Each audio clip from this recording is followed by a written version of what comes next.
Game number 1, Division S North America. It is time to put a little bit of an A action into the stream here today. Looking for Work goes up against Revive Esports in Division S, a best of 5 that kicks off on Infernal Shrines. And obviously, this being NA, we have NA comps. The NA meta is strong today with this one. Looking for Work on the left side with Fury on the main tank Uther. We have Casanova on Carrigan, Swabs Magoo on Leo, Droplets on Medivh, and Alex Straza played by Dr. Pickle.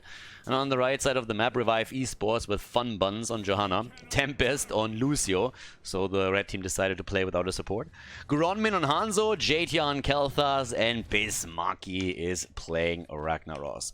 All Lucio jokes aside, if you depend on quick rotations and make those work for you, Lucio can actually be quite powerful there. And a well-timed ult can also destroy pretty much any engage attempt from an opponent. But it's going to be a little bit rough.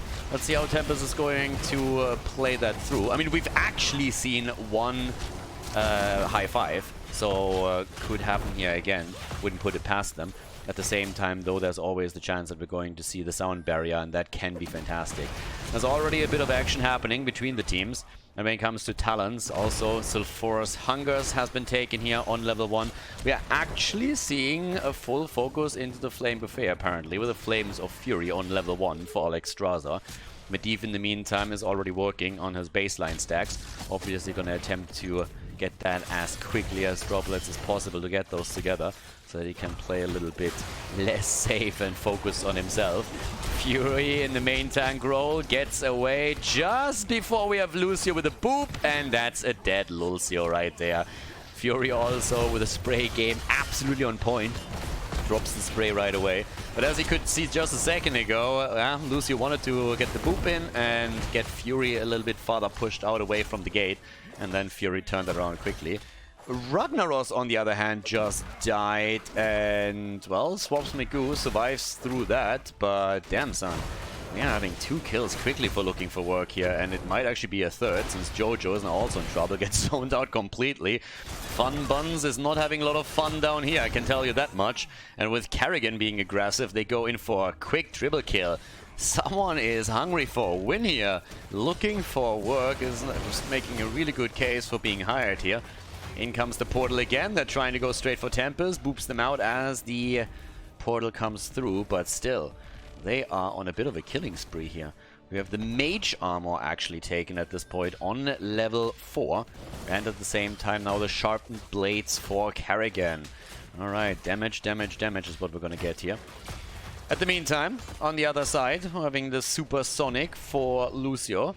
Hold Your Ground, by the way, on Johanna has now once again come into play. And we see the Eternal Retaliation coming into action as well. So getting the cooldown reduction here for the Condemn. The added wave clear through that is obviously going to help them on the objective too, once that those fights start coming into play.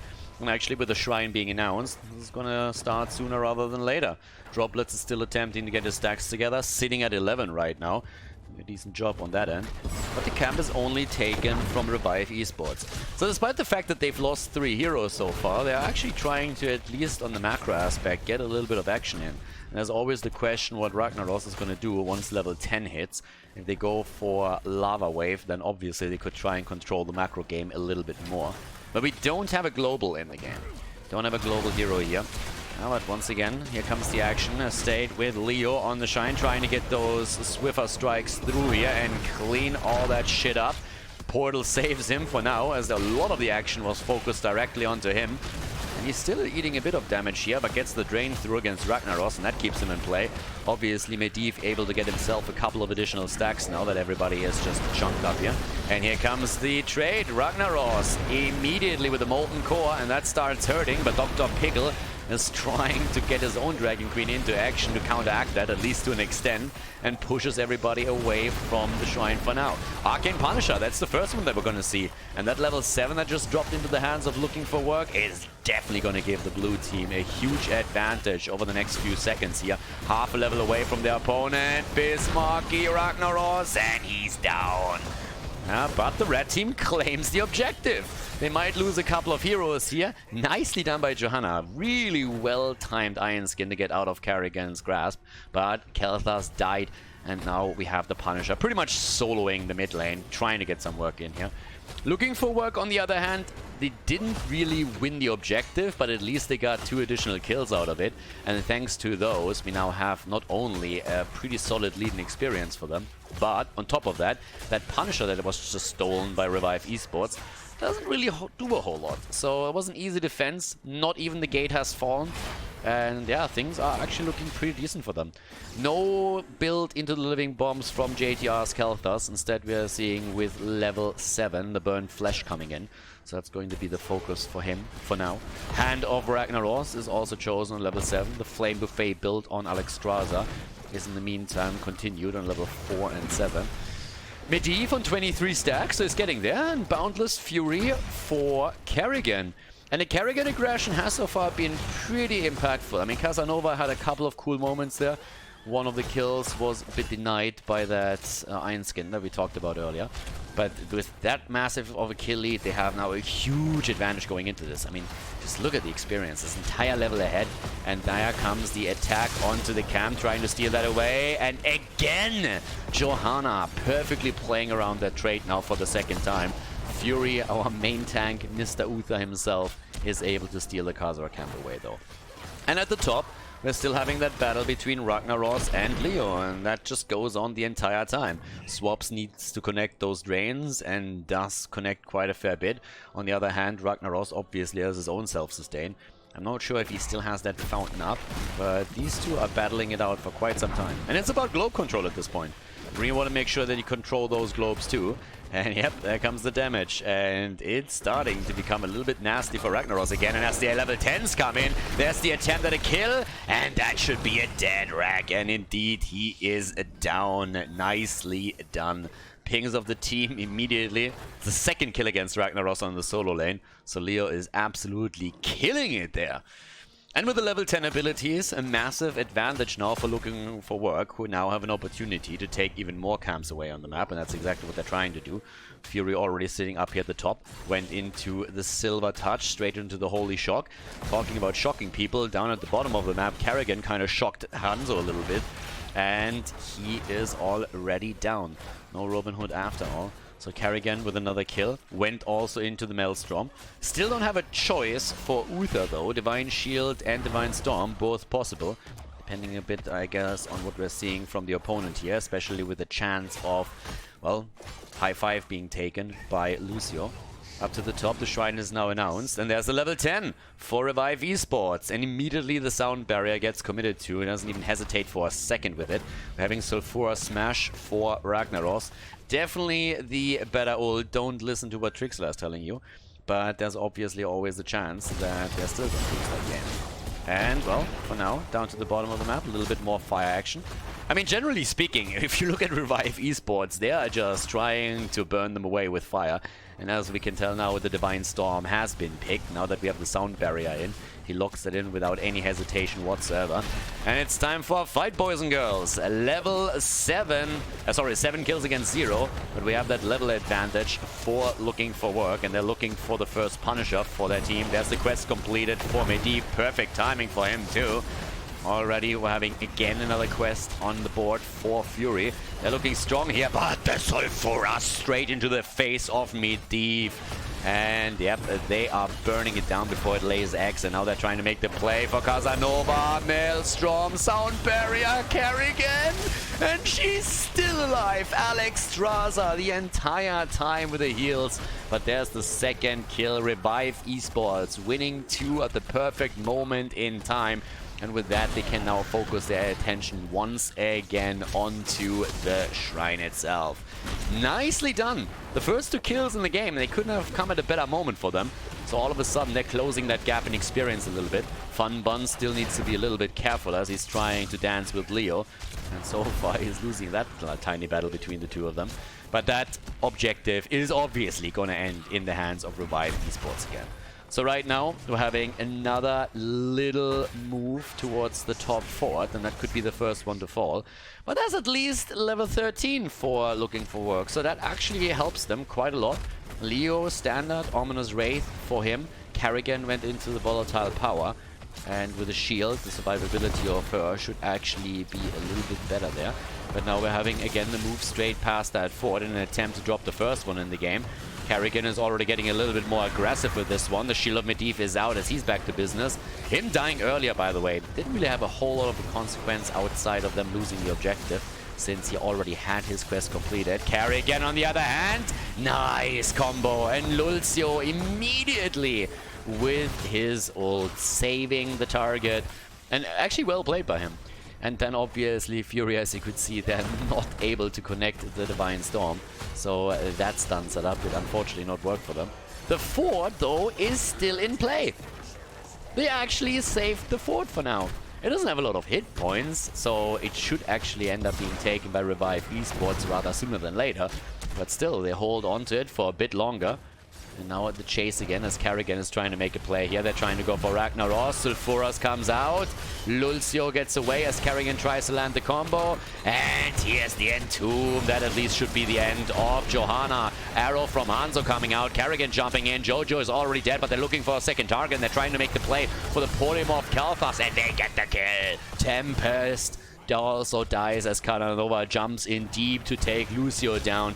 And that is 3 more kills for Looking for Work. We're now sitting at 10 kills against 2. And immediately, it's all about the camps again. Obviously, one of the big problems for the Revive Esports in that last setup was they didn't have level 13. And on level 13, we have the Pyromaniac, so it's all about the cooldown reduction right now. We're even having more AoE with the Holy Fury now taken from Johanna. So when it comes to AoE and clear on those shrines, they have a shit ton. I mean, we're talking Eternal Retaliation for the Condemn. We also have now the Holy Fury. On top of that, we have Kalthas. We have also Ragnaros. There's really just a ton of AoE that they can use into this. When it comes to the team fights, on the other hand, the big question still remains, can they win another battle later on? Because they are still on the losing end of this game, despite the fact that they were able to win both of those Punishers. 10 kills against 2, and again the portal already set up the first one, trying to make maybe a play behind the fort possible for them. And the push thanks to the Khaldor camp in the middle already. And this is honestly the lane where the next objective spawns. Oh, nice! Sulfuras, but Medivh ruins the play. Good sound barrier again by Lucio. Really got to compliment Tempest for quite a bit of these ult plays that he's currently making. But Miss Maki still dies. Lucio just doesn't have that burst heal power outside of the ult. And another potential kill against Tempest as Swaps Megu goes in and hits that Swiffer swish straight to the face. Kalthas is also about to fall, but he nearly got the kill in against Fury and or Swaps Magoo. Both of them survived though, and now with another 4 kills taken, we have Revive Esports pretty much on the ropes here. I mean, they're getting pummeled into the ground by the blue team, as we have Casanova eliminating the fort in the middle. And I was just about to talk about it earlier. Not only did they take the fort down, but they also, thanks to the destruction of the fountain, took the option away from Revive Esports to head into the mid-shrine fight with a pre-tap on the fountain or the opportunity to move back as the fight maybe goes south there. And now, not only is that a problem for them, the red team that is, but in addition to it, we are now obviously having a 2-3 level lead even, and the level 16 talent in the hands of Looking for Work. So very little that can be done now from the red team's perspective, and they kind of try and see if they can maybe get some value out through a push at the bottom of the map. But Medivh is already there and is saying like, you know what guys, not really. So he's pushing out the wave, soaks up the experience for his team. Might be trying to make a play there, interrupt attempt, and immediately the spray being used here. I mean, Medivh gets an A for effort for at least popping the spray, but that's just the Heroes of the Storm logo, so we're going standard. Not quite sure if that really counts, so if I needed to grade that, I would give that a D at best. Need a little bit more. By the way, Swaps Magoo gets an A for the money pick. It's only the copper one, but still counts. So, yep, money pick action from him. And now with a 2-level lead, a 12 kill difference between the two teams. Looking for Work is looking for keep. And there we got it already. Molten Core being... yeah, that didn't work out. Unfortunate for them, the Condemn and Sulfura is completely wrecking this. Fury actually gets away, doesn't need too much damage here. We have a potential kill, not quite, maybe against the red team right now, because the dive is there and it is aggressive with the portal now being set in place as well. But the N2 misses completely. Ragnaros, on the other hand, can't run away quickly enough. And he is the first victim in this fight. And this might propel them towards the core now too. If the keep is about to fall, the Punisher is still running around the core here. A little bit of a ring around the Rosie attempt. They're going for fun buns on this Johanna. They're also seeing Khaldor completely isolated. And there's the kill against him. Hanzo trying to go for the save with the arrow, but that didn't work out either. And with that, the core is wide open. And that's exactly what they're going to go for. 46,000 damage from Khaldor, top in the game. That doesn't help you if you can't secure the kills. And now with Johanna falling and the potential kill against Hanzo, scratch the potential. We now have another big victory here for Looking for Work. 18 kills against 2, total domination against the setup. And another trap against Lucio. Not even going for the core right now. They're just saying, boys, we can get more kills here. Ragnaros goes down again. Core is by now down to 50. And they're just getting more value out of this. So pretty well played. Kerrigan and Medivh, the only two dying on the side of the blue team. More kills potentially coming in as again Khaldor gets focused and he dies too. Tempest also on the run. He's also dead and they just keep dying like flies here. The game ends though, and that is the lead in this best of 5 for Looking for Work here in Division S North America as they take the victory on Infernal Shrines.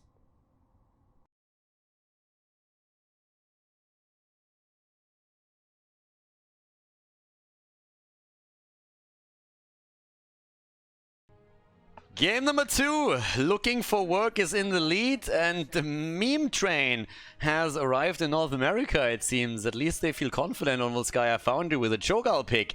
We have Fury on Cho and Swaps Megoo on Gal, and I would love to tell you that's the craziest thing that we're seeing here, but then we have droplets on Gazlo, Maiev on Casanova, or the other way around, and Dr. Pickle again on Alexstrasza. So yeah, Looking for Work went all in with this one.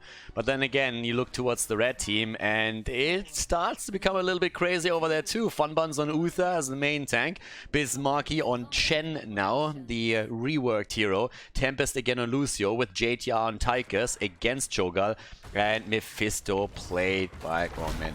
It's an insane game.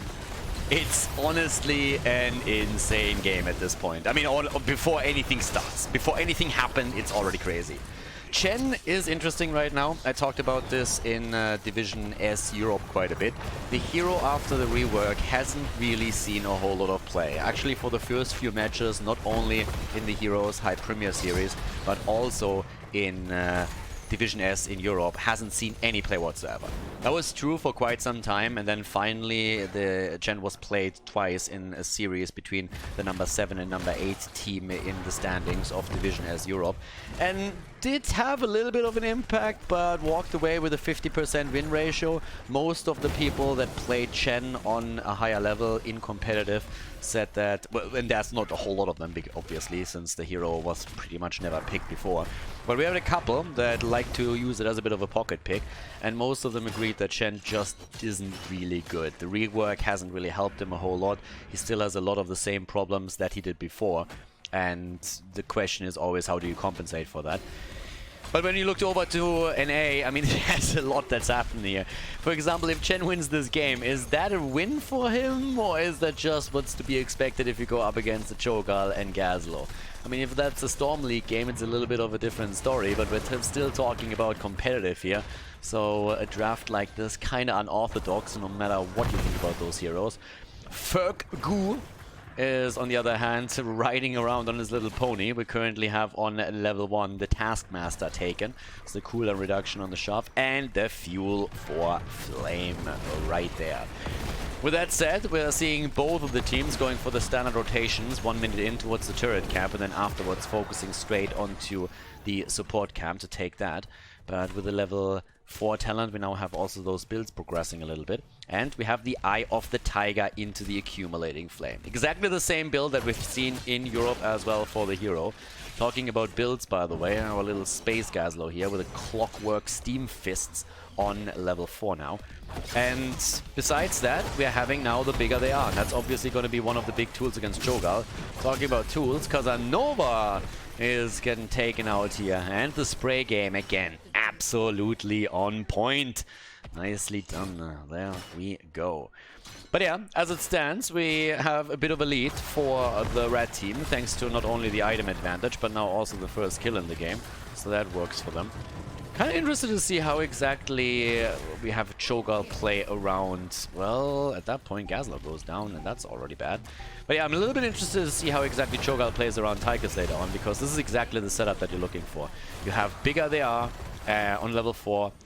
The percentage damage is absolutely insane, and you want to unleash that entire barrage of damage once that you know that your opponent is stunned. So you're waiting for Uther to make his move and play it around that. Casanova still going up against Chen here. Chen in that one-on-one, currently having a pretty good time.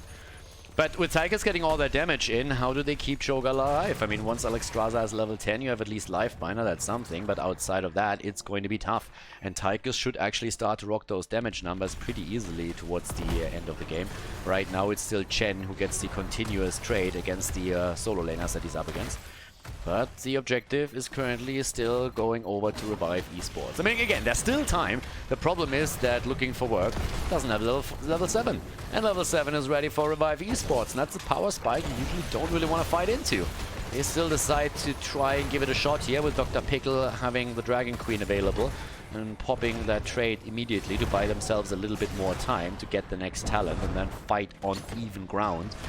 But right now, as the re-engage about to happen, as we're seeing Revive Esports moving in. They lost game 1, they lost Infernal Shrines, and they're trying to go back here. Turrets the entire time delivered by the conveyor belt. Droplets is already slightly low though, and goes straight into the hyper-focus coil, so we're gonna see quite a bit of laser action in this game. Talking about action, Mephisto gets a little bit too much of that and is already quite low, but thanks to the support camp, they are able now to use that healing beacon to keep themselves topped up. Yeah, there's also, again, that double support as Uther is coming in straight with the heals. After Lulcio couldn't really get anything done by himself in the last game outside of the ults, so they decided to put a second support into play. Or a tank, depending on where you look at. Oh, but the kill against Lucio. He goes down first, but Cho'Gall gets annihilated. Nicely done, especially, of course, Tychus. Quad kill immediately as Khaldor and Maiev fall too. But yeah, Tychus is having a good old time here. 16,000 damage, that's exactly what we talked about earlier. You got the bigger they are, you get into a good position, and then Tychus just absolutely unleashes all of his fury against Cho'Gall, and that worked quite nicely for them here. It's actually interesting they were still able to pick him. I mean, obviously, since there is a huge time difference that we have, this is all commentated from replay, so we can't really look at the draft too much, but I'm honestly wondering a little bit when exactly Cho'Gall was picked to make that Tychus choice possible on the other side, or they just realized that would be coming. Bit of an interesting rotation now too, staying for a long time here in the middle before moving towards the top to take the fountain down. But it worked out since they were able to take down the fort. Question still is, can they also take the fountain? And it seems like that's exactly what's going to happen here. And that's the beauty when you not only get the objective, but you get 4 kills at the same time. You don't have to worry about the protector getting burned down by your opponent too quickly. Talking about getting burned down, those flames are currently starting to burn droplets on his Khaldor to a crisp at the bot lane. An attempt to go for the panda, but there's the barrel roll right away. Just kidding. So the panda keeps rolling, and we're still waiting for Uther to also take his ult on level 10 here, but obviously he's waiting for the opponent's team. A little bit of boop around against Cho'Gall here. Khaldor is busying himself at the camp again. But yeah, they still need a bit more experience for that. Things are looking great for Revive Esports. 6 kills against 2. You're looking at an advantage at the top lane. Fun Buns on the other hand. Ooh, nearly dying there. Actually, Lucio keeping him alive together with Uther at this point. He himself with the heals. But there's the old Lifebinder comes through. That's really when you have a lot of the synergy. I mean, Lifebinder is a fantastic ult when you're playing with Cho'Gall, so that's what they're currently banking their hopes on to keep him alive and at least mitigate some of that the bigger they are damage that we're going to see from Tigers whenever that fight starts. Bot lane, Droplets is in a bit of trouble, still has the turrets everywhere. JTR, can he get the grenade in? Bismarcky jumps in, and Chen has a bit of a problem. Is trying to get out. Can they get the kill? The ult had to be used to keep him alive, and he still might die. Oh, and he does. The revenge of Gazlo. The disc comes through as we go for the containment. Uther at the top has died in the meantime. Is he going to be the only one there? It seems like it. Cho'Gall was a little bit too much for him, but the action down at the bottom continues. And we have also the Robo-Goblin taken. Robo-Goblin for him, Hammer of Twilight, and the Twisting Nether for Cho'Gall, which he already can put into action against Mephisto if they get a chance there. Uther also, after all of this, made his choice and went straight into the Divine Storm, so we have a little bit more stun action coming through. The objective at the top, so far, not active yet, but yeah, we have quite a bit of action going on there. And as we said before, the Panda in trouble, but here comes the attempt at a barrel roll, and that didn't work at all. So, gets an A for effort here again. I mean, we all love to see that little keg roll around, but it didn't really have an impact there whatsoever. I mean, at least he tried, right? The little Panda that could. So, with that, we're having rotations towards the camps again, as it seems. No, that's the 32nd. They're just trying to get the Gas Lord again. But our little Martian is already moving through the gate. Droplets is playing the safe at the bot lane right now. The communication for them is definitely working out. If he stays just 2 seconds longer, he dies, for sure. Level 13 is ready, but with those kills that we just saw for looking for work, they have now an opportunity to draw even in talents for the next fight. The Neo Steel coding is in play for Tigers, and talking Tigers, the damage is in against Cho'Gall once more, thanks to the bigger they are. Mephisto has overtaken him in damage though. It's 20,000 against 22,000 damage on the red team side. When you look over to Gazlo and Gal, those two are topping the charts for their own team. 28,000 for Gazlo. That's the beauty when that Panda just sits in the turrets the entire time as he starts drinking. Talking about drinking, there's at this point just stun after stun coming through as they're trying to keep Casanova alive. In comes the disc against Chen, and the Dragon Queen gets popped as well. The barrel once more as they hope for the isolation, but they don't get it. JTR has already Odin in action and is trying to fire away here. And the two teams walk away with no one dead, but a lot of ults already being used. That's an opportunity to get a little bit more. They go for Gazlo, and Gaz is really low on HP and goes down. Fergu is already in trouble too, because he gets burned down by Tychus again, but is able to move away here. Alex Straza already used the Lifebinder earlier, so that's something that they won't have available for a long time. Casanova is in slight trouble, gets the tether through against the Panda. And talking the Panda, Panda might have a little bit of more trouble than he asked for here. Nice attempt with a core part. Oh, Bismarcky, what? They actually keep him alive. The power of the double support keeps him in play as the Panda just keeps drinking. That liver has a lot of battle experience for sure. There's another boop, and Dr. Pickle goes down, and Fergu might also have a huge problem here as Zans. But Cho'Gall actually survives. Nope, not quite. Mephisto is able to move in and get the kill, and now we have 10 kills against 4, and this is just starting to go south quickly for the team in blue. Losing, obviously, the fort in the middle was already a little bit troublesome. Now they're having even more trouble holding the objective, and with that, we're going to see another protector. And they're going now also for the items again, having the lead in that. Shadow armor on level 13, by the way. Also, in this case, Death Laser taken. So it's going to be a little bit interesting to see how that comes through, not the usual laser talent that we're seeing here. But either way, let's have a quick look over to the damage output. Mephisto. There's not really a lot of attention on Mephisto, because Cho'Gall and the others, they have to be careful against Chen barreling them away, Tychus with all of the damage. So Mephisto is actually able to get a lot of damage in them. Level 16 is in the hands of Revive Esports, which is fantastic for them as they're pushing with a protector here, trying to go for the keep. And already Odin shelling away from the back. In comes the ult. Doesn't connect anything outside of droplets. Droplets, goes down just a second. Lifebinder was there, but they could not save the target. Now another attempt to go for Maiev. Vault of the Wardens being used. The stuns come through, and that's the end of Maiev. Yep, Warden already down. Tempest still jumping around here. And Cho'Gall just doesn't know where to go. Left, right, gets chased the entire time. The heals come in, but that keep should be a goner with 12 kills against 4, a 2-level lead, and a talent advantage. There's just very little you can do in a 3 versus 5 situation. And now, of course, now we have a bit of a focus also on the fortifying brew with the enough to share and the combo strikes at this point. Plus Benediction, double stun also available for Uther now. And the setup that they're running here just works perfectly against them. I mean, you look over to the damage, and Tigers in particular is just homing in on Cho'Gall whenever he can. And Cho'Gall himself, I mean, Gall is sitting at 46,000 damage, and that was always one of his strengths, the damage output. But generally speaking, the hero might really scale well into late game, but so far Cho'Gall hasn't really had an impact. At least not a big one. Most of the time they're trying to save Cho'Gall as Tigers is trying to drop him quickly. Bit of an attack in the middle right now as Ferkgu is trying to get at least some value against structures in this case. But the chase is already on. 16 talents are now ready for the blue team finally, and that might give them an eye-level fight that they can force here at some point. We're having the turret storage taken now. It's a little bit of a hybrid build that we have from Gazlo, a bit all over the place at this point. So not going into the full laser show, which he definitely could have done there with the extra charge and damage on his laser.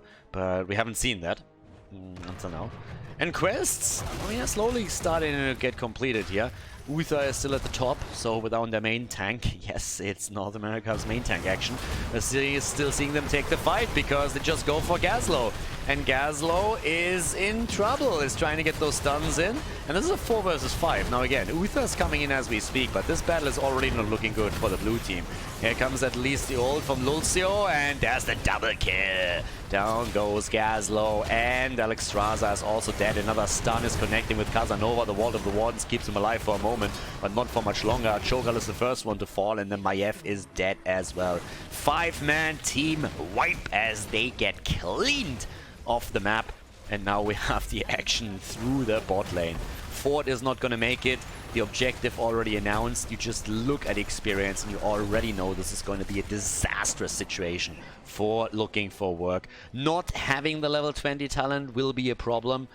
Trailing behind on the objective is another issue, and the kill count itself is telling you already the story. And of course things get worse by the red team again focusing on the items, and just look at what the heroes hold here. We're talking about a healing beacon and 2 turrets already being in their hands, and now they're getting another healing beacon. Uther is the only one without an item, and so they have 4 items against 0, and they have a fantastic position to take this. And right now, if you're looking for work, I mean, what are your options? Taking a fight against Storm Talents?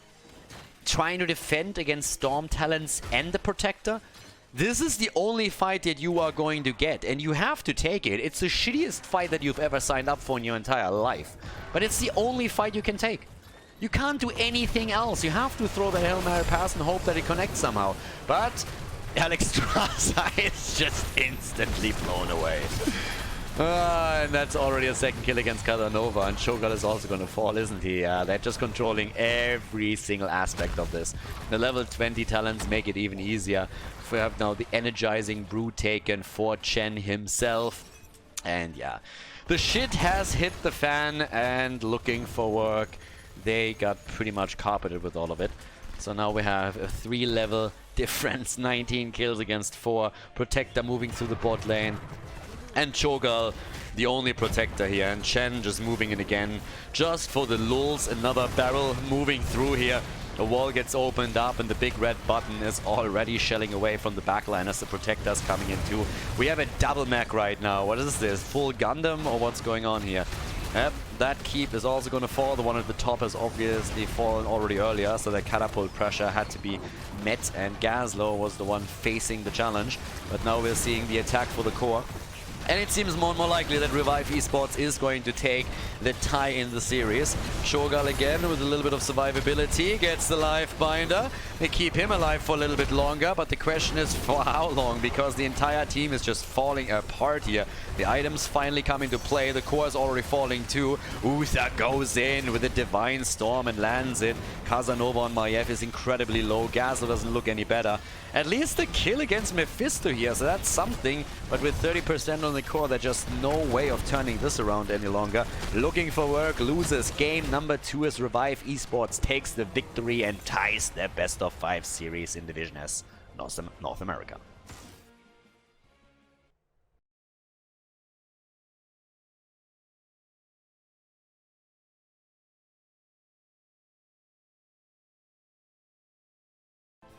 Game number 3, looking for work, and Revive Esports are tied as we head into our third game on Battlefield of Eternity. Also well, let's introduce the players first here. Fury is playing Alarak this time. We have Casanova on ETC, Dr. Pickle on Anduin, and Droplets on Zagara, with Smorps Megu on Genji. Over to the right side of the map, Revive Esports with Fun Buns on Tyrael. We have actually Gronmin on Zarya right now. Love myself a Zarya setup. It's a little bit of a meme comp though, because Tempest is on Lucio, Bismarcky on Rhaegar. So we see a double support Zarya with Tyrael adding shields, and then JTR on Imperius. But in the meantime, we also got a little bit more information about the map, which we weren't privy to at the beginning. So big shout out to Graveswill, one of the casters that is covering North America, usually for Division S. And as he stated, which I guess is already what most people expected here, as we are nearing the playoffs, we are actually on the last playday to my knowledge, we're having looking for work already confirmed for the #1 spot in North America, and Revive Esports is pretty much set at the bottom. So the two teams definitely were having quite a little bit of fun. So yes, NA loves to go for a really wild meta, for crazy compositions. We've seen quite a bit of Ragnaros in the few games that we've played there, or that we covered. We've seen a lot of Uther as the main tank, so there's definitely some serious thought that they have with those comps. But at the same time, Shogal, Gazlo, seeing something with like the, do we call it a triple support now on the side of Revive Esports? I mean, either way, some of the aspects that we're seeing with these compositions are definitely a little bit more memey, especially now that we're looking at Droplets on Zagara. So after he tried and he actually gets the kill! Like, what the hell? So after we've seen Gaz on the last game, now Droplets is going on another former specialist, so that seems to be a little bit of meme there. But yep, there's no actual damage dealer on the side of the opponent's team. Well, there are heroes that can do damage with this, but I just want to highlight again that these guys are playing here a little bit for a fan service, a bit more of a meme style, just to have fun and enjoy this. So you might think about all the other NA games, whatever you think, but this is already with a heavier focus on the meme aspects of the game and trying to highlight a couple of heroes that don't even make it into the North American meta. But yeah, there's obviously more NA matches on the YouTube channel, so if you want to see some more serious games, then I just recommend that you browse a little bit through the uploaded games and have a look at those. Swaps Miku not able to get the kill and immediately gets pinged by the rest of the team. It's like, dude, what the hell is wrong with you? You're Genji. They should just all fall over and die whenever they see you because you're a sneaky ninja. So apparently you don't know how to do your job. But yeah, Zagara on level 1, by the way, went into the volatile acid right now. Yeah, and as we're talking about North America, one more highlight. I mean, guys, again, if you're from NA, you want to see a little bit more North America coverage in the future, then definitely make sure that you're hitting that like button on the video. And that's probably the best way for feedback. Or just drop a comment into the comment section and we can definitely talk about that as well. Up to the top lane. Tempest is already sitting here, having a little bit of trouble. And is still able to move around. Movement speed makes it possible. Also, the membership feature for YouTube has actually been activated on the channel, so I started introducing also spoiler protection for the videos. Previously I didn't want to do that because it's hurting the videos quite a bit. But I hope that some of you might consider to actually supporting the YouTube channel directly through that join feature. And if that happens and compensates for the negative impact of the spoiler protection, we're definitely going to keep that up. And everybody who already did, thanks a lot for supporting the channel and helping to keep all of that coverage here alive. But now let's focus on the game a little bit more. We have the first Immortal already in action. And with that, Like everybody is just jumping on it. Only Zagara. Zagara is sitting in the top lane. What is this? Storm League? Team is crying for help. It's like, dude, join us. Zagara's like, did you look at my siege damage? Have you seen my siege damage, bro? I'm helping. They're like, we need you in the fight. No, I'm playing PvE. Then play versus bots. Nope, I'm adding value here. So Zagara actually, after taking out another wave, is now starting to rotate over towards the Immortal. As in Storm League, she's obviously too late, so that didn't do anything either. And down here, Fun Buns. Oh, close call, but he jumps out. Serrated Spines already taken on level 4. What is this? ARAM? So Zagara actually feels very optimistic and says, I'm gonna work in those auto attacks today. We'll see how that ends up for them. I don't have really high hopes for that. When it comes to the builds, we also have a bit of a different focus with Zarya going for Feel the Heat here on level 4. Reminds me a little bit of Svamgrota, who occasionally goes into that over the pinball accuracy. Bismarcky trying to jump out, and Win gets wrecked right here. Fury is also on the run, and his Alarak is not faring much better either. Zagara still doing the top lane. And I mean the way that it sounded, and it's all because of the siege damage, because as we know, getting the highest siege damage is the most important thing in the game itself. That's at least what Storm League told me. Don't tell me different. And with level 7 talents now in action, we're having the first Protector or the first Immortal also fall. This time it's actually the red team that is able to get the kill there.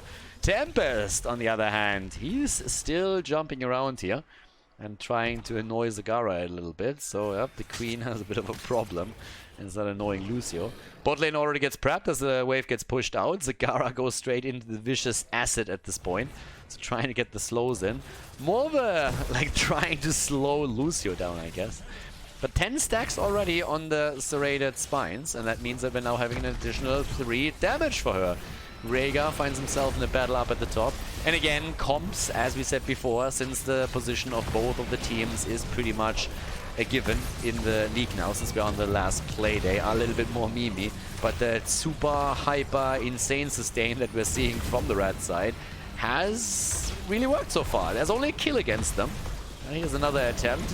Should get a shield soon. Yep, there is always Tyrael with a shield, and then obviously there's Zarya as well. So they sustain themselves through a little battle and help the Immortal to take the first one. Zagara then again up at the top side is not only working in the auto attacks against Bismarcky, but at the same time is also successfully starting to take the hit points off the fort too. And with all of the creep spread that we're seeing here, we are having droplets trying to make Jaedong jealous, but, well, we all know that the real Dong will never be outmatched when it comes to that. Again, the stun against droplets, though. Zagara for a moment in trouble, but the fight is starting against Dr. Pickle, and down goes Anduin. Anduin eliminated here, the babyface crying in the corner once again, as everybody starts to focus on him. Nobody likes me! Yeah, exactly. It was about time that he figured that out. So, ETC, bottom of the map, level 9 on both sides, 4 kills against 1. And nearly another one coming in as Genji had some trouble against Tyrael. Another camp taken, and they're starting to make stake the play for the top. And that fort doesn't really look too good either, because there's the camp moving in. They have a 5-man setup for this. And again, their sustain is insane. Zagara at the bottom of the map right now. Honestly, I just want to see Nidus at this point. At this point, I just want to see Nidus. If you're already playing that particular style where you just don't give a shit about the team fights and you're simply going for the siege damage, then Nidus is up, baby, and give us that global right there. So, at this point, we're having the level 10 abilities at least ready for the red team, and Revive Esports goes into the expulsion zone. Yeah, there's Sanctification, Sound Barrier. Again, it's all about survivability for these shitters. There's the Nidus as well, Light Bomb. We're having Wrath taken for Imperius. Now, what's the damage looking like? Lucio with a top hero damage! Like, what the fuck? Even more than Imperius! When Lucio has the most damage for your team, you know you're in trouble. So yeah, Lucio with the most damage on their end, Alarak's on the other side. Big ults coming out here from both of them already. There's the blade and the kill against Alarak. as Tyrael gets the win. You know, don't need a lot to do a lot of damage if you can just poke them down slowly and steadily, and you have so much sustain that you just can't die. They just can't die. They have a double support and they have shields from Zarya and Tyrael, and just works like a charm. I mean, they get the kill against Genji now too. They're trying to make the play for Droplets, who's working in a bit of more auto attack damage now by himself.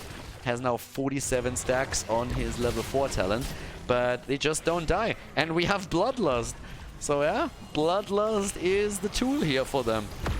Where does the damage come from? Well, it's a Bloodlusted Lucio, of course. What did you think? So, they're trying to go for the Immortal again. And the blue team is just saying, guys, can we kill something here? And I was like, I don't know, can you? They're trying, and it's still not happening. Can't kill shit. I mean, maybe... Oh, finally! Zarya is down, and maybe if we're having Droplets with the Zagara on 100 plus stacks on the level 4, we could see a few more kills coming through. Over there to the right, they're trying to take down Rhaegar. I mean, again, with this many heroes that can support and put sustain in, I feel your best chance is divide and conquer. Try and split them up and just drop them one after another. That's probably going to be your best bet in this game. We're currently having 27,000 damage on Alarak, so yeah, Fury working the damage here. Zagara, on the other hand, sitting at 20,000 right now. I mean, the most important part, obviously, the siege damage. 60,000 for her, for 20,000 hero damage. Not really bad, considering how late he joined the party with this. And they win the Immortal.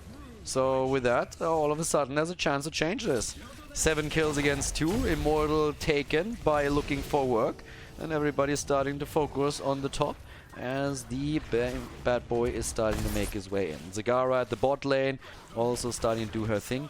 Needs a Nidus, to be honest, because that mana pool needs to be replenished. That's an... oh, there's the quick Bloodlust after we've seen the ult from Lucio come out. But that Immortal is doing work and is fully ignored right now. So that fort falls. Zagara already prepped it earlier. And talking Zagara, guess who's currently pushing the bot lane? Exactly, it's your favorite Zerg Queen. So... top side still getting occupied by the team, and Zagara is working on fort number 2, and honestly she's gonna get that. She has no one defending. No one is defending that bot lane, so Zagara is just doing her thing. And Droplets is just sitting there thinking like, hey, this is so much better than Gazlord, look at this is actually working. So yeah, no Gazlord in this game. Droplets just going through all the former specialists, and that is going to be an eliminated fort at the bot side. So from a structure perspective, they're starting to take the lead here. 13 is ready for Revive Esports, and that gives us now the Law and Order actually for Tyrael. And besides that, the Earth and Shield for Rhaegar. So even more shields coming out from the team in red now. Yeah, and there's the... oh, what do we have here? Protective coating. Alright. I mean, with that creep spread, why not? And Zagara is still completely ignored. And Droplets is sitting at the bot lane is like, nobody is paying attention to me. But as we're talking about it, we actually have a bit of a rotation coming in. Rhaegar is starting to jump. JTR.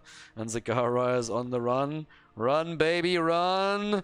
Rhaegar tries to cut her off. And there's the bite, the slow, the lunge. And that should be a kill. Or is... yeah! Bloodlust gets committed to, since Rhaegar just says, well, Blizzard reduced my cooldown there. It's still 90 seconds, but fuck it. Zagara has to die. Also, with all that creep spread, this is one of those moments when you want to have Leo in your game, because the janitor can clean all that shit up in just a second. But again, we're having now the big fight happening over here. It's a 5 versus 4 though. That's a bit of a problem for the blue team. Not really a battle you want to take. This mark is a little bit low, but the shields are still there. And the heals, of course, too. Or are they? And they're starting to win this 5 versus 4. Or 4 versus 5. Looking for work is actually pushing them back. And Revive Esports like, guys, I knew we forgot something in the draft, but I can't put my finger on what it is. And the rest of the team replies, damage! We don't have damage! And it's actually true. They don't really have a whole lot. They have a little bit. I mean, again, adds up over time. But by now, Imperius is the top damage dealer with 25,000. And on the other side, we have 2 heroes that already crossed the 40,000 damage threshold. And we have, in addition to that, Zagara and also ETC, by the way, on pretty decent damage compared to the opponent's team as well.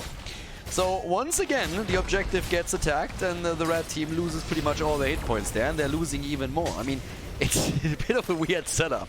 Red team is not even trying to fight in the middle, but they're not getting anything else either. They're de-pushing a bit. That's 2 kills against 8. They still got more kills than the opponent, by the way. But ever since we reached that mid-game, Revive Esports hasn't really made a dent in all of this. So yeah, Zagara is already busying herself on the Immortal again. Over here, Wrath is taken. ETC gets held by Anduin. Nice. And there's the Bloodlust again. Zagara and Genji still going for that Immortal, and that Immortal is losing hit points fast. The full 5-man from Revive Esports is sitting topside. Has another slide. Anduin! Anduin is down. Anduin down, and so is the Immortal. Yep. I'm not sure if ignoring Zagara the entire game is the correct strategy here, but that seems to be what they're trying to do. And yeah, Zagara is just... I mean, seriously, Zagara is just sitting there playing PvE pretty much the entire game. Every now and then we're seeing a little bit of an attempt to get at least some hero damage done here, but it's 114,000, 115,000 siege damage now. And experience might be pretty similar between the two teams, but when it comes to objective and map control, then it's definitely looking for work that is currently leading. So another fight that Immortal ignored is also going to be a little bit dangerous. Not really 20-25 minutes into the game yet, but still with a 15-minute Immortal you can do some serious ouch. So they're starting to move in with the level 16 talent. On top of that, Zagara is already pushing the top side, so they're trying to get damage onto both keeps and potentially take them down. And the Immortal is starting to clear a lot here. That's solid damage against the keep, and if they can add a little bit more to it, that could be the end of keep number 1. And Zagara, as I said, is busy at the top lane. And this is starting to look a little bit threatening, since there's also a Catapult coming in with the damage, with the pressure play, but Revive Esports with a 5-man at the bottom of the map. And the keep is down, and they're still looking for the fight. It's all about the YOLO, it's all about the battle. It's a hero brawl after all. I mean, Blizzard by now admitted that it's a MOBA. But yeah, better late than never, I guess. But the keep at the top lane is also falling. So yeah, we're trying to make that 5-man work without an assassin. And again, the memes are obviously at this point the focus. But it's a bit of a fun setup that they have. It's kind of fascinating. I don't know if there was a gentleman's agreement to just never touch Zagara, but that pretty much seems what's happening there. So at least we're having her being happy. The problem for Zagara is now her job is done. Keeps are both down. So what are you going to do from here? Droplet's looking at this and like, well, I might have to actually join teamfights now. So yeah, with that, Droplet is saying like, need to change what I do here. Experience is still the same, by the way. That's probably the one thing that amazes me the most, that experience is still the same. Why the fuck is that even? Pretty much the hero setup alone that we're having there. Oh, Imperius is dead. Yeah, that Zank came a little bit too late. Yeah, there's the light bomb. Can they get the kill against the doggy? Rega! Oh, yes! He goes down, and now Genji is going in, slicing and dicing. Good mosh pit there too, locking Zarya down a little bit longer, and with 3 heroes eliminated and only Lucio and Tyrael alive, that should be pretty much the end of game number 3.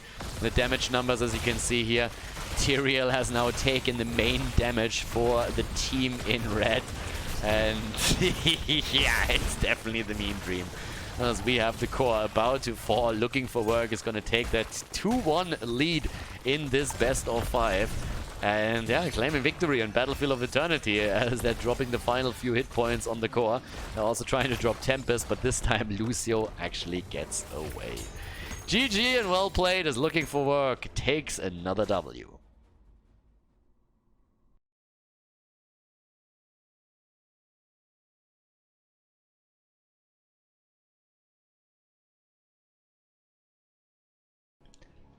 Game number 4, everybody. Tomb of the Spider Queen. Fury for the blue team. in the lead right now. He's playing Tacita, droplets on Khaldor, Casanova on Carrigan, swaps Megu on Zul, Kai Berries as Dr. Pickle on Anduin, and over to the right side of the map we have Revive Esports with Fun Buns on Johanna, JTR on Genji, Tempest on Ana. We actually see a Chromie in play, and Gronmin is playing Blaze. As I said before, let's throw that out real quickly again. Both of these teams are set in their position for Division S as the playoffs are around the corner, and this is a match of the final play day. So a little bit of a fan service showing some of the heroes that we don't usually see all that much, even on North American matches. With that said, Khaldor on level 1 with the barbed chains here immediately. And it's time to shine. We also have Zul as pretty much the main tank here. So it's a bit of a throwback. Also, it swaps Megu, obviously, that's on the hero. Again, he's making it through the specialists at this point, pretty much. Gazlo, Zagara, now Zul. I'm detecting a pattern here. And yeah, down to the bottom of the map, Blaze is already taking his own position, and Khaldor obviously trying to work on his baseline quest so he gets the damage out. Chromie not really having an impact in Division S at all. The hero got reworked multiple times and is, I mean, just pretty much bad. There's no other way to really say it. She was actually played with a couple of times after the reworks, but most of the teams just decided that in comparison to all the other mages out there, Chromie just lacks a lot. Now, we see her every blue moon taken on maybe Volskaya, but just generally speaking, she doesn't have an impact in competitive whatsoever. At least not when we're looking at the higher level. So right now, Bismarcky is still trying to, at least in this game, change that slightly and make sure that she's seeing a little bit of action. And again, against this setup over here, which is a little bit wild, I wouldn't put it past them to also take that game. Wouldn't mind a 5th game. Having quite a bit of a meme dream going on here with all of this. But right now, just seeing damage being exchanged. Khaldor struggling to get any stacks for his baseline. Droplets hasn't gotten anything there. At the bottom of the map, Swaps is trying to push out Blaze, but the Genji rotations that we'll see every now and then are going to make that very difficult whenever he ventures out, so that's another big one. And as we're already seeing that, we're currently having Swaps Megu starting to try and move in to maybe get a bit... I mean, again, if you can set up a kill or something, that would be fantastic. The problem is really just that we have these constant rotations. And Genji, in this case, is even moving down towards the Siege Giant camp, trying to make sure that they're getting a little bit more pressure going on the bottom of the map. They give up some of the position that they have up at the top, but without that, there's not really... Yeah, there's not really a lot happening. So it's just all about trying to control the lanes right now. Bismarcky is obviously attempting to at least get stacks together for his level 1, and so far he has 11. Swaps is on the run here. Jet propulsion. Kind of connects, and that's a kill. And that's a lot of gems lost, so nicely done. Okay, I like it. We have the B-step game on point right there. And a potential kill against Johanna at the top. Yeah, Johanna gets fully ganged up on here by 4 heroes. The problem still, I mean, it's a kill for a kill if you are thinking about it like that. The problem is that there's nobody at the bot lane to really replace Zul after he has fallen. It's not only gems that have been lost, but also a lot of damage that's been done now by those Siege Giants. And in this case, Droplets is the one who's going to try and move down and help out here. But it definitely hurt a lot to lose Zul. No doubt about that. The gem count is slightly in favor of Revive Esports. They have now a bit of a better position thanks to the structures eliminated at the bottom. So if they get the Web Weavers, or when they get the Web Weavers, we're going to see them with a little bit of a more aggressive push thanks to that. That's a nice lockdown, actually. Shield comes out, but Genji was completely caught by that combo. Casanova with a decent play here.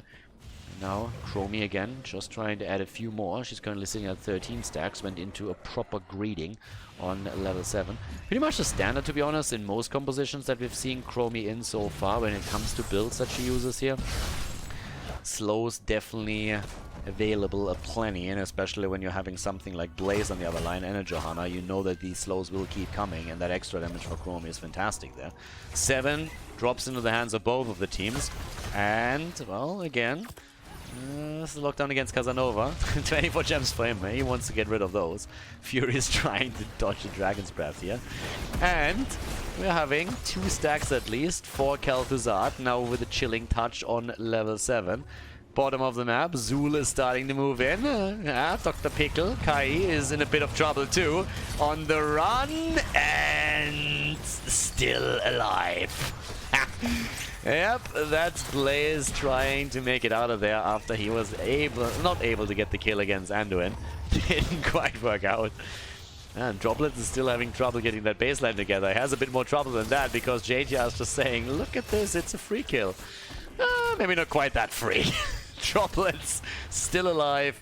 Not even Chromie can take those few hit points down that were remaining after Genji made his play. Chromie, of course, now with their own heroic available at level 8 to her. Play still down here. And the turn-ins, they are currently not really coming. It's a time loop that we're having for, or temporal loop that we have for Chromie. And also the reach now and the Psionic Protection. Makes a lot of sense to also go into Kala's Light. Not really anybody that is going to benefit too much from the auto attacks. And that could be a kill, and it is!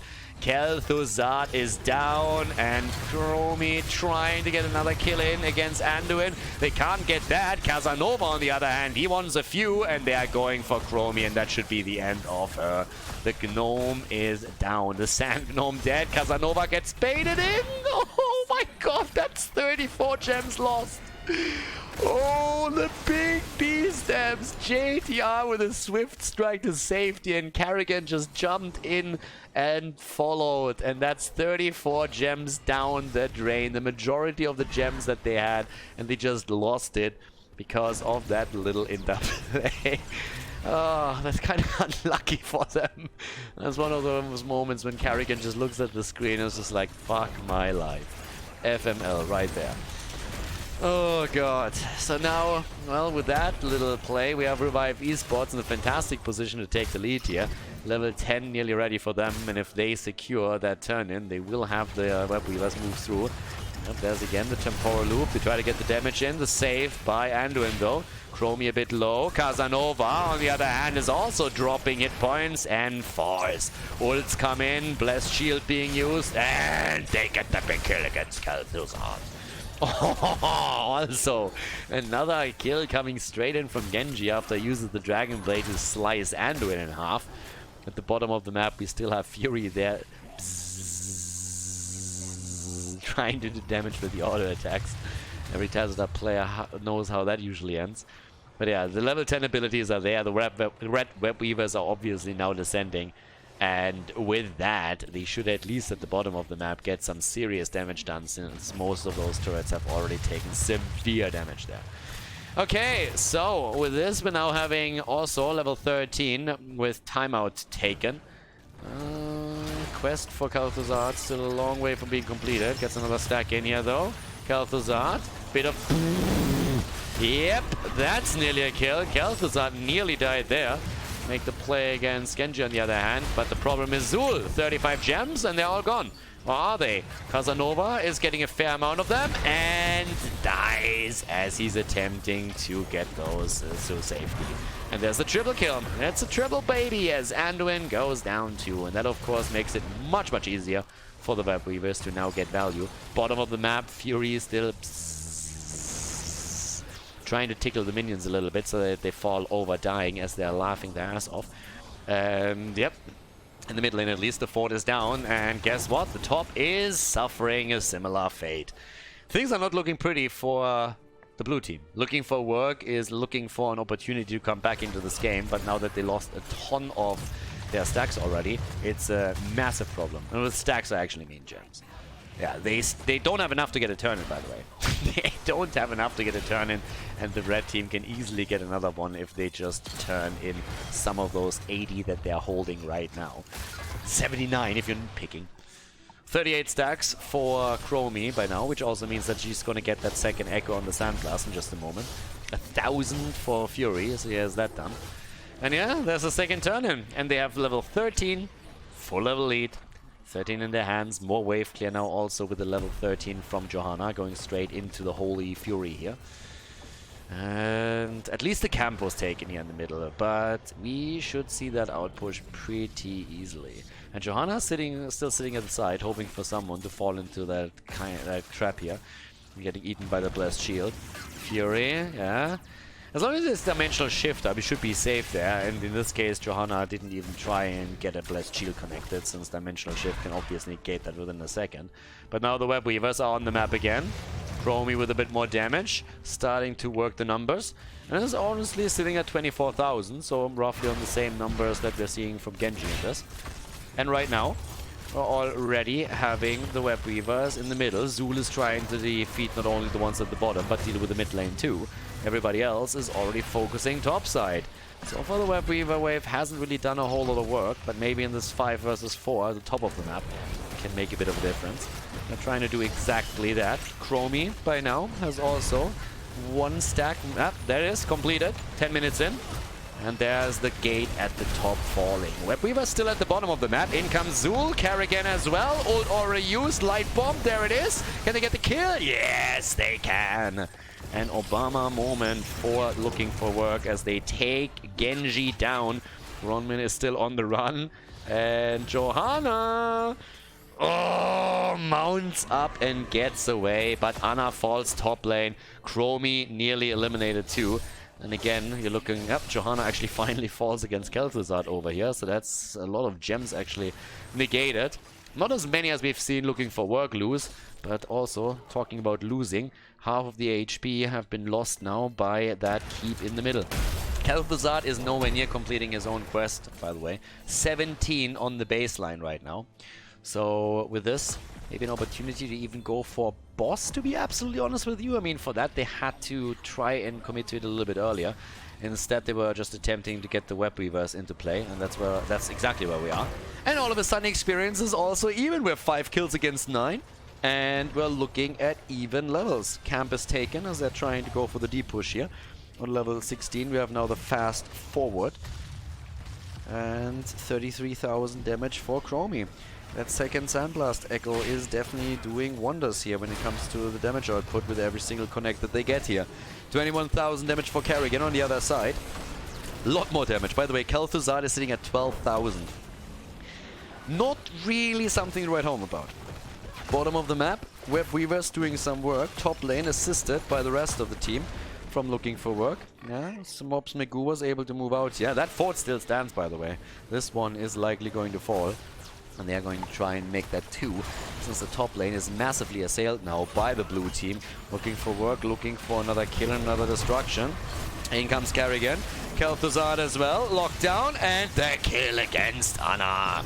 Anna already down again. Anduin with a setup and the light bomb, and Genji with a blade. Khaldor and Anduin both down, and Casanova falls as well.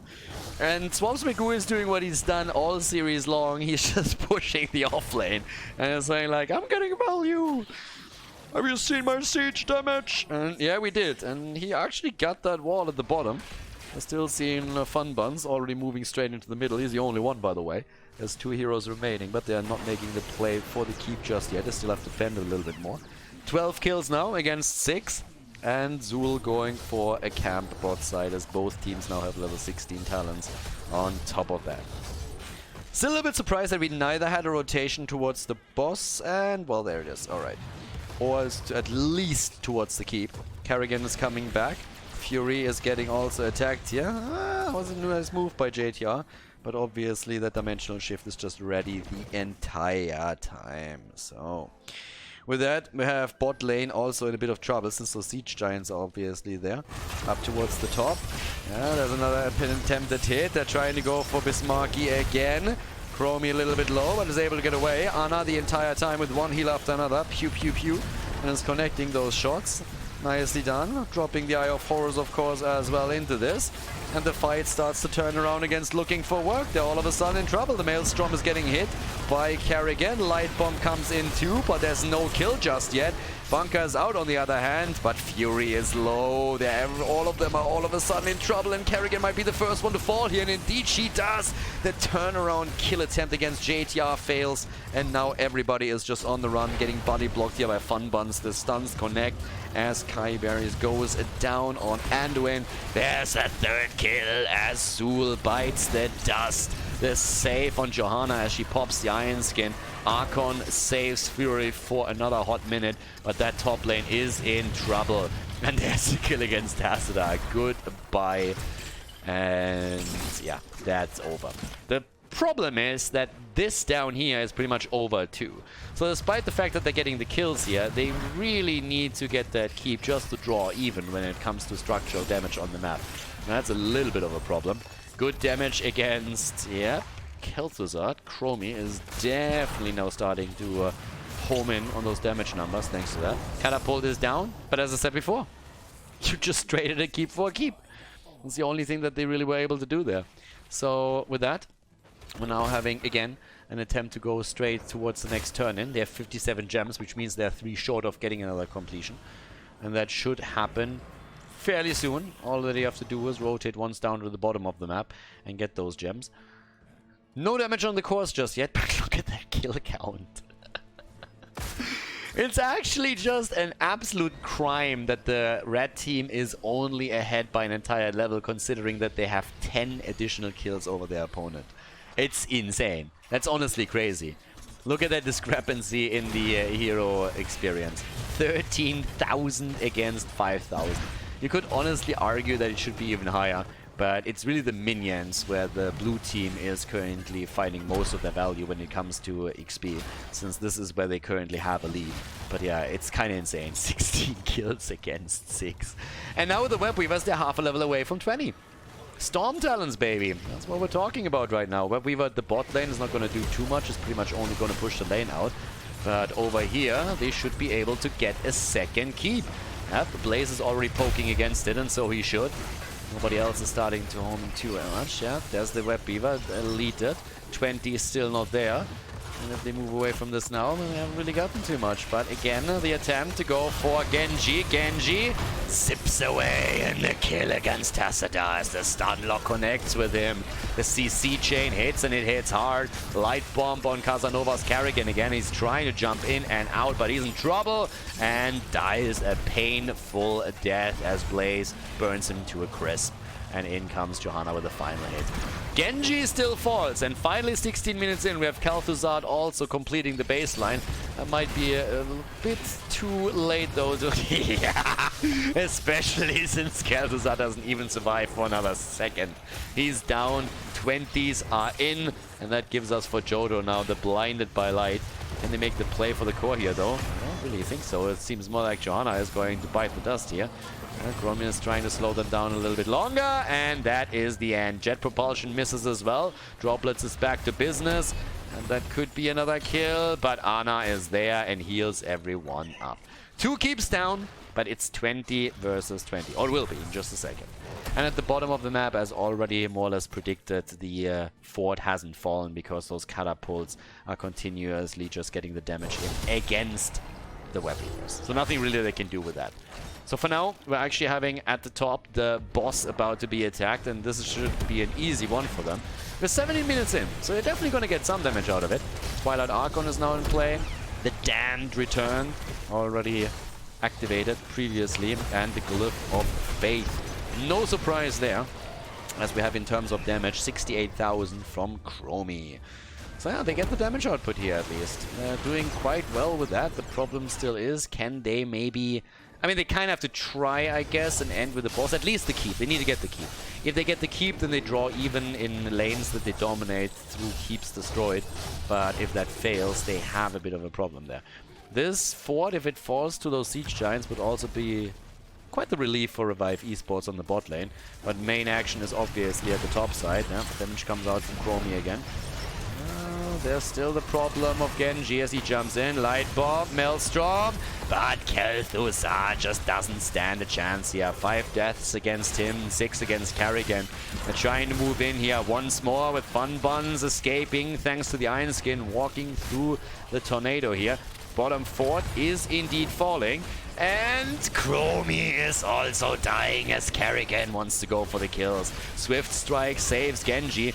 Obviously going to try and maybe end the game here even. That keep is still not destroyed though. Casanova with his shields is looking decent. And there comes again Johanna with the save as she is able to drop the blinded by light to keep everybody in play. Fun Buns on the other hand, does he have the Iron Skin? Anna with the heals and he gets out. Keep destroyed. 4 versus 4 on the map, and they attempt to turn it around here. Dimensional Shift saves Fury, but Kerrigan is in trouble. Kerrigan! Ooh. The kill against Genji! Kerrigan is alive, and they take down Anna. All of a sudden, there's a 4 versus 2. The Light Bomb, the kill against Blaze. Can they end the game now? Can they finish the series? Looking for work, wants the 3-1 victory. Only Johanna still in play, and Johanna is trying to do what she can to delay it for Chromie to return and have an impact here. On the left side, yep, that core is falling slowly and steadily, and that should be it. Ooh, but Chromie, the damage! They're trying to go for the core, and it looks like this. Oh, Kerrigan is down. They go for the core again, but they are losing a lot of the damage now. They have to retreat. The core is on 28. The stuns connect on the shots from Chromie. Swaps is down too. They go for the core again, and that has to be game. And it is GG as we have looking for work with another victory in a claimed series against Revive Esports. GG and well played.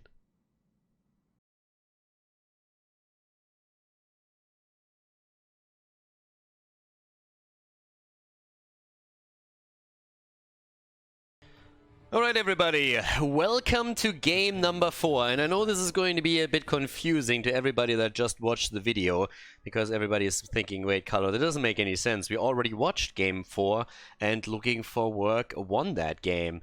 And there was a bit of a problem, because apparently the teams uploaded the replays in the wrong order. So as you might know, because of the time difference, I actually can't cast the NA matches live.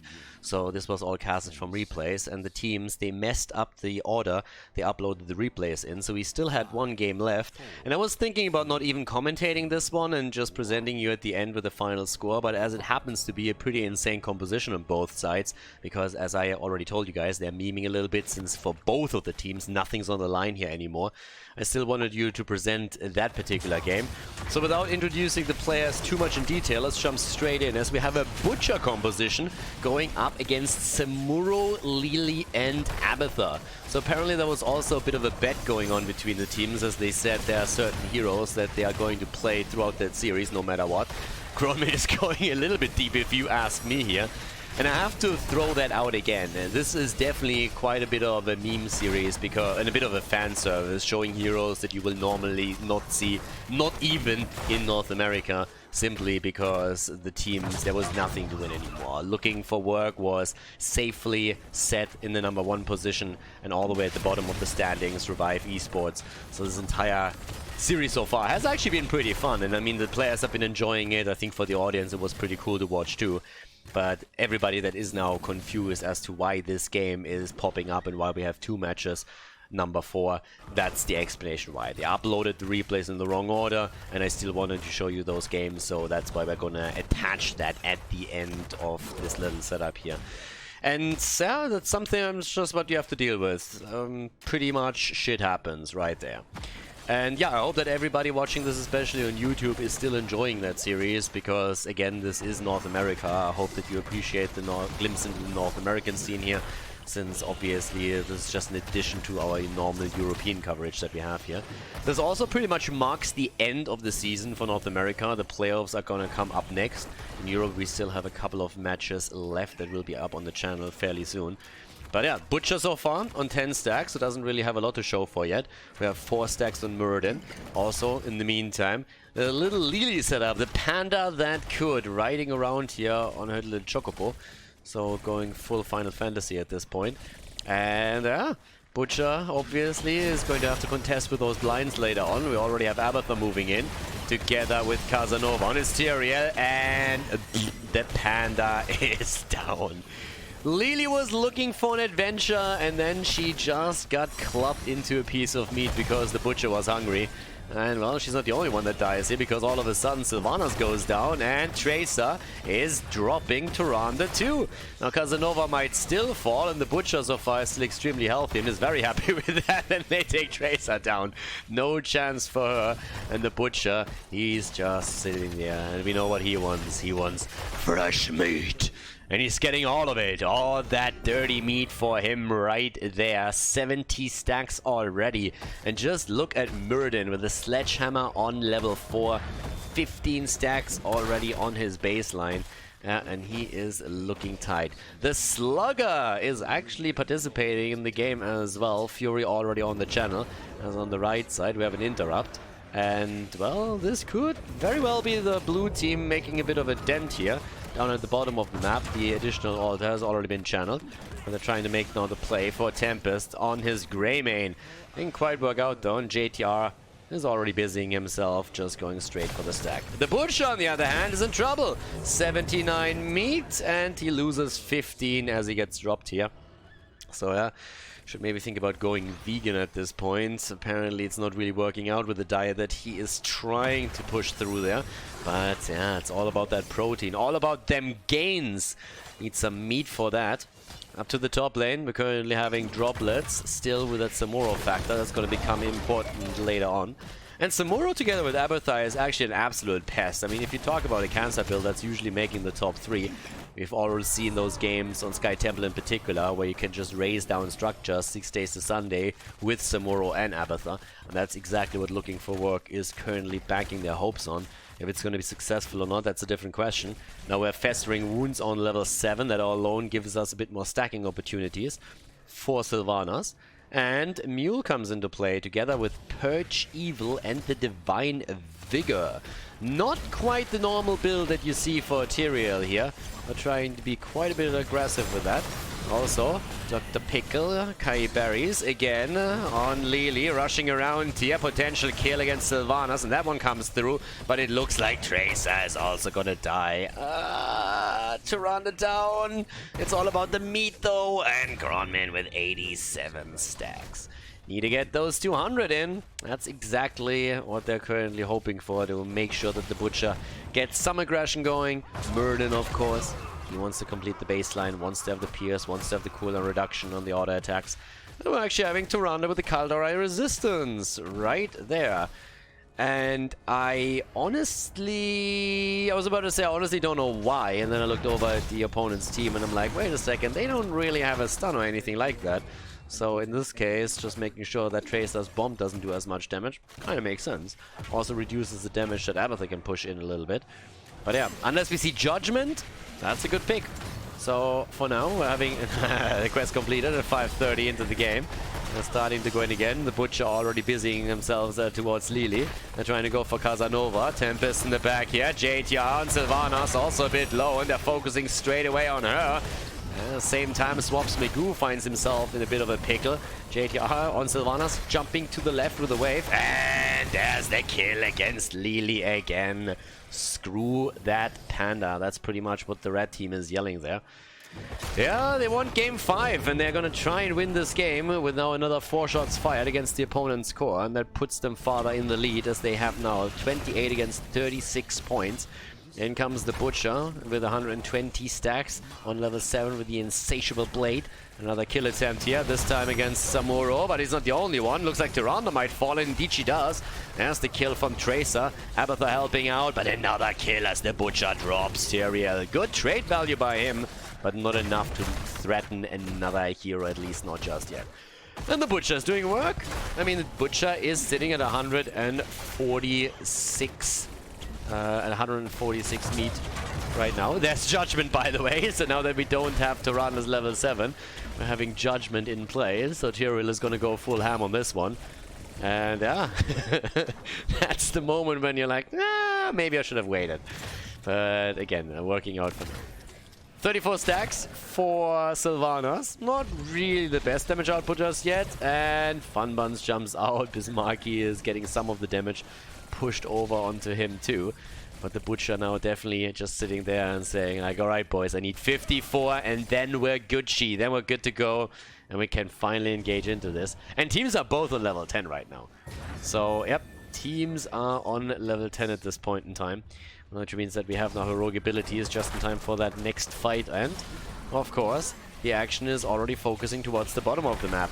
Samuro is sitting topside. In comes the attack against Tracer. And Swaps Migu gets out.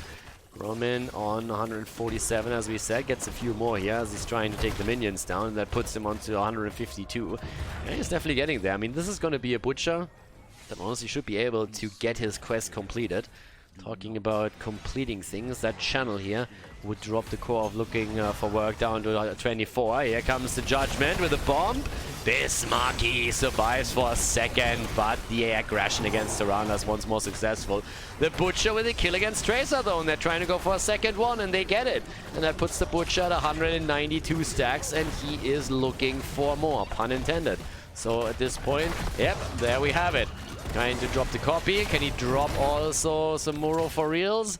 Muradin jumps out and the Butcher is sitting there and he wants more meat and he's gonna get more meat. Ah, fresh meat.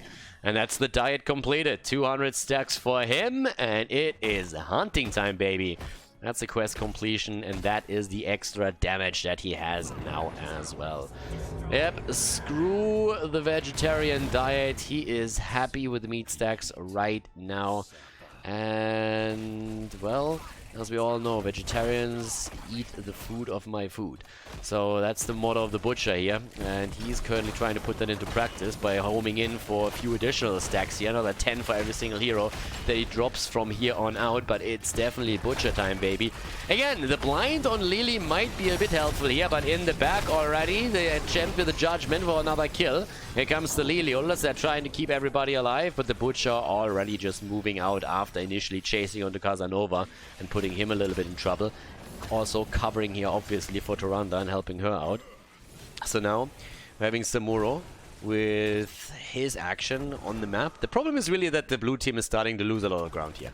Not only are they trailing behind now in structures on the map, but if you look at the momentum swing that we've observed over the past few minutes, it really feels that it's going to get better and better for Revive Esports here, as long as they can hold on to that infrastructure. And right now it seems like they might have trouble doing that. Yeah, that fort is about to go down. 13 talents are ready for both of the teams. And the fight is still continuing at the bottom of the map. Copy for Abathar is soon going to come out. Here comes Greymane as he's starting to join in. Make sure that they can fight again. 59 stacks now for Sylvanas, and she's trying to get a few more in for the team. And the Butcher again with a charge. Tracer trying to rush away. Cancel. Oh, big boy silence from Sylvanas. And the Butcher with more kills, more stacks, more money, more everything. So much meat, baby. 220 for him at this point. Again, it is definitely still something that you can stack quite nicely, but he's already doing good work. And one of the misconceptions with the Butcher is that he has to have insane damage from the get-go, but in this case, it's actually true. The Butcher with 25,000, which isn't really too bad. Generally speaking, you normally see him at a lower point, and then later on he starts to ramp up. Also because he obviously has a lot more single target damage than AoE damage. Channel already on the right side, which means that we're having a potential double channel now for Revive Esports. Looking for work is dropping down to 16-14 on the point. Down goes the Butcher, but not before they got another kill against Samuro. Butcher wasn't able to get the stacks for that, but oh, Tracer! Wow, Swaps is able to get out, and the Owl doesn't connect, neither does the Cocktail, but a good attempt by Tempest. It's still 10 kills against 12, 36 against 12 stacks, and now Greymane is down too. The action is still happening here as we're having Tracer getting eliminated. Kai Berries again on Lily with the quick heals. And Abathar is just doing Abathar things. Sitting down at the bottom of the map, trying to move out a little bit just to soak the experience and help out the rest of the team. But those few kills have definitely helped the cause of looking for more slightly. So yeah, Butcher by now, still sitting at his 220 stacks, has gone into the Cleaver. So gets a little bit more area damage here around the target, which is also going to help with the clear. But I'm honestly interested to see what kind of amount of stacks we're going to end up with towards the end of the game. That's probably the most important part for the time being here. Also, the Mass Vortex again. There's the kill against Abathar. Couldn't slug his way out of this one. And that's another 10 stacks for the Butcher. Snails, the French Butcher confirmed. Preparing them in a nice sauce. Honestly, tastes really good. Snails tastes pretty much like mussels. It's honestly nearly the same thing. But if you've ever eaten snails in France or anywhere else, then you probably know what I'm talking about. It's a little bit like mussels. And that's honestly very tasty. But for now, we're having a few more shots fired, and that already puts the core down onto the single digits. And with the triple altar on the map, this is trouble. This could be the end of the game. We already have the free channel down here at the bottom, and up at the top we're having the interrupt for now against the Fun Buns on Muradin. But this could definitely be the end, especially if that fight is lost and they don't even have level 16 talents. That makes things even worse. There's Yoldo the Butcher. That didn't do anything. Tyrande goes down. Oh, but Tracer falls too. Justice looking for work. Look like they might be able to win the team fight here. They have a level 16 now, but they only have 4 points on the core left. And JTR goes down. That's a good setup for looking for work. Can they keep the rest alive, though? That's the question. The Butcher is trying to go ham here. Tempest survives, but barely. And Funbuns is also just moving out. Ronmin, bit low. Butcher gets body blocked. And they are about to take him, but he drops Tyrael. Nicely done by him. The Butcher's brand coming through for them. Droplets, on the other hand, he's going to try and get the channel through, and he actually does. That's 3 shots fired, saves that for another day, and the Butcher falls. 240 stacks or no, doesn't really matter. He is down, and that now puts us in a position where we have 14 kills against 16, 4 points on the core against 30. It's not a 0 to 40 game, but then again, there's no European team in this match, so that explains that. And yeah, with that said, we're still waiting for a potential comeback, to be honest. Looking forward, might be able to turn that around here. At the same time, Revive Esports is obviously the one heavily leading this game right now, and as the stacks keep coming for the level 1 for Muradin, who's now at 40 stacks and an additional 200 damage, plus the rest, it could not be really worse. That kill alone is going to enable them to go for the boss, and here comes the contest. They're starting to jump in immediately, and who's going to get it? Oh, the ult from Lily, that might just be it. The Butcher is on the move, but isn't here yet, and Tyr is the first one to die. Trade value, baby! The double kill! But the channel is through, and that is the end of the game as Revive Esports takes this 4th map and forces map number 5. GG and well played by Revive Esports.